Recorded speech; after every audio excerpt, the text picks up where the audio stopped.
આ તરફ દાદરાનગર હવેલીમાં ખાનવેલ તાલુકામાં એનડીઆરએફની સરાહનીય કામગીરી સામે આવી। ટોટાડ ગામમાં પૂર જેવી સ્થિતિ વચ્ચે 28 લોકોનો જીવ બચાવ્યો છે।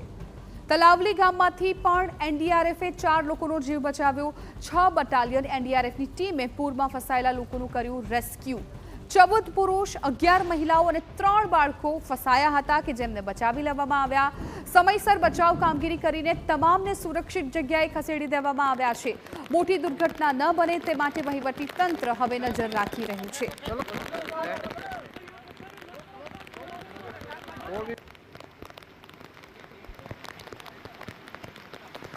તો જે સમયે આ લોકોનું રેસ્ક્યુ કરવામાં આવ્યું એ સમયના દ્રશ્યો છે। ટોટાડ અને તલાવલી જે ગામ છે આખું સંપર્ક વિહોણું બની ગયું હતું। 28 લોકો ત્યાં ફસાયા હતા અને તમામ લોકોની મદદે પહોંચ્યું એનડીઆરએફ અને અત્યારે સૌ કોઈ એનડીઆરએફની આ કામગીરીની પ્રશંસા કરી રહ્યા છે કેમ કે ત્યાં જે હાજર લોકો હતા એ લોકોને સુરક્ષિત રીતે ત્યાંથી રેસ્ક્યુ કરવામાં આવ્યા છે, તેમને બચાવી લેવામાં આવ્યા છે।